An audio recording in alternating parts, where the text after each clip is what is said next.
I know enough of the world now to have almost lost the capacity of being much surprised by anything. So wrote Dickens in David Copperfield, and it could well describe this past year. Shocks and shock talk have become so commonplace that it would indeed be a surprise if there were no major surprises. So with a sea of surprises to select from, which one stands out? This could easily have been the year that mounted the most significant challenge to the post-war geopolitical economic architecture seen in that 70-year interval. The volley of European elections this year each had significant populist, anti-institutional, anti-establishment, anti-1%, anti-globalization movements that threatened to gain the upper hand, throwing future architecture into limbo.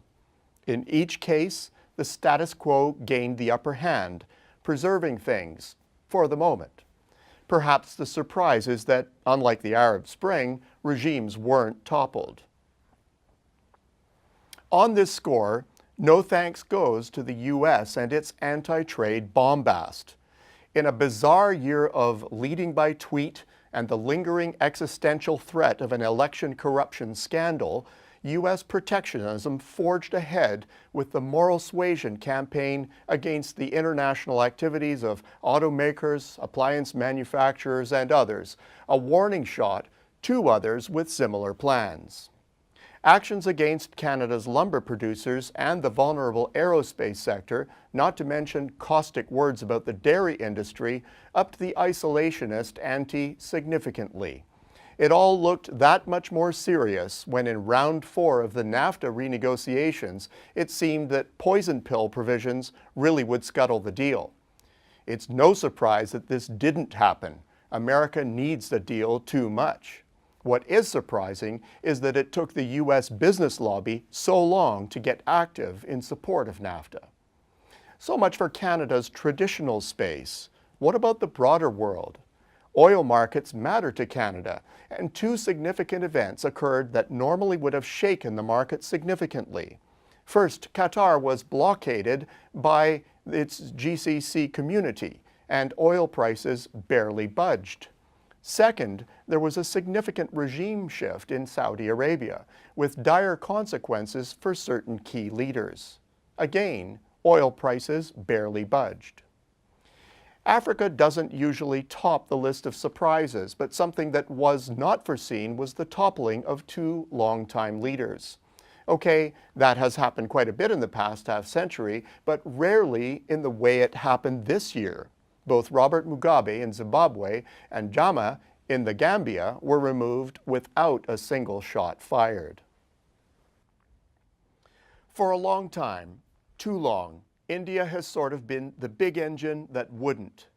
Lots of potential, but not enough will or energy to overcome the significant internal obstacles to growth. Enter the Modi government, which has brought new policies into play that are helping to make India the China of the current economic cycle.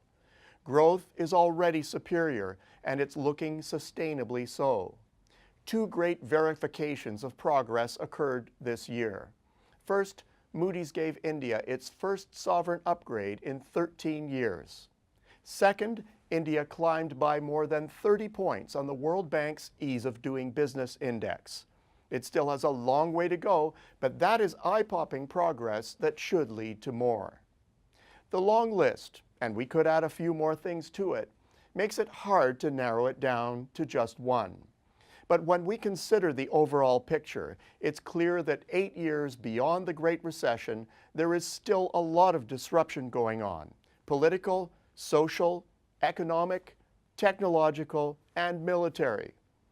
In this, there is enough uncertainty to keep the global economy in pause mode.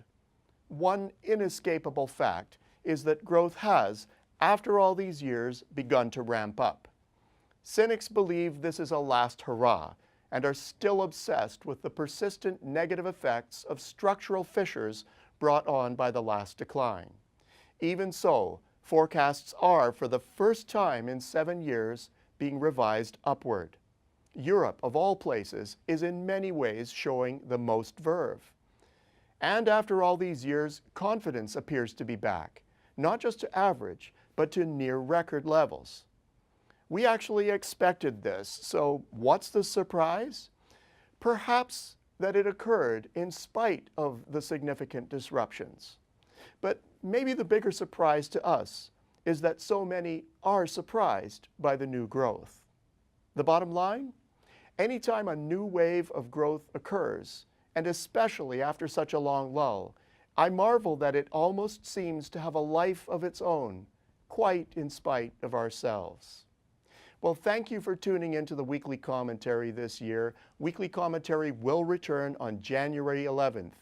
A very Merry Christmas to all of you, and all the best for the new year.